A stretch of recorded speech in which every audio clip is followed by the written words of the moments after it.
the Big East Championship game, number 1 seed UConn took down number 2 seed Villanova by a score of 70-40.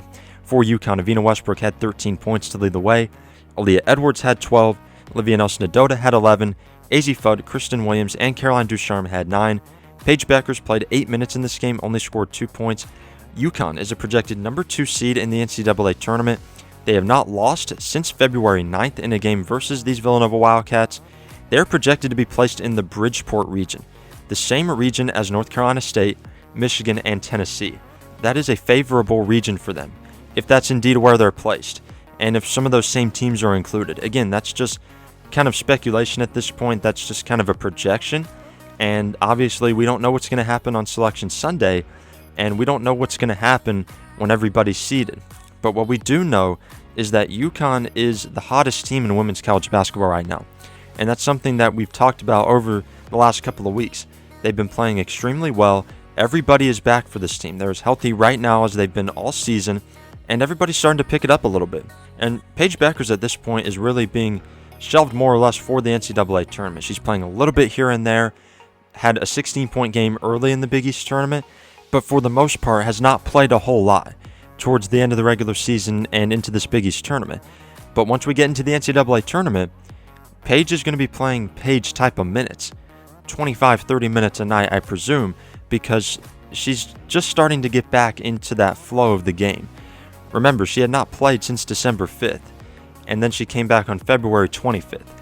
So it was almost 3 months since she had played a basketball game against opponents in real action, in real time. So just getting her feet wet again and getting adjusted to the speed of the game and everything, that's really what the last 2 games of the regular season against St. John's and Providence were about. We're just getting her back in there, and that's what this Big East Tournament was about. But again, had the breakout 16-point game against Georgetown in a Saturday win early in the tournament. So going into the NCAA Tournament, UConn has every piece that they could possibly have ready. They have every player healthy that they need. And remember, they haven't lost since February 9th in a game against Villanova. And I know a lot of these Big East games have been favorable for them, but a long winning streak like this, you can't discount it, no matter who you play. And if they are indeed placed in that Bridgeport region with a North Carolina State, that would be an Elite Eight opponent for them. That's who they would have to get through to get to a Final Four. Obviously, this could change. It's just a projection at this point.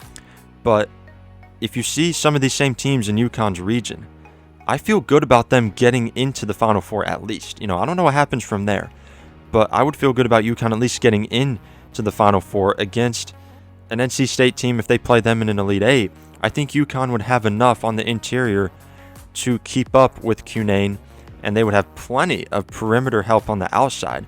So if UConn is in that same region, if they're in Bridgeport, and you see a North Carolina State, Michigan, Tennessee as some of the other top seeds, I would feel good about UConn getting out of there.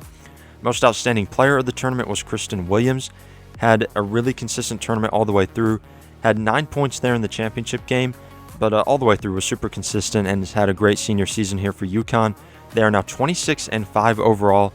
Everything that this team has been through, for them to have that record and to come out in the position that they're in now, it's just a testament to Geno Auriemma, his entire coaching staff, keeping these players ready, the athletic training staff, getting everybody healthy again. And that's the key going into the tournament. It's going to be about if UConn can keep enough players on the floor and if everybody can stay healthy. If so, I like their chances to get back to yet another Final Four. So that's what's going on in women's college basketball.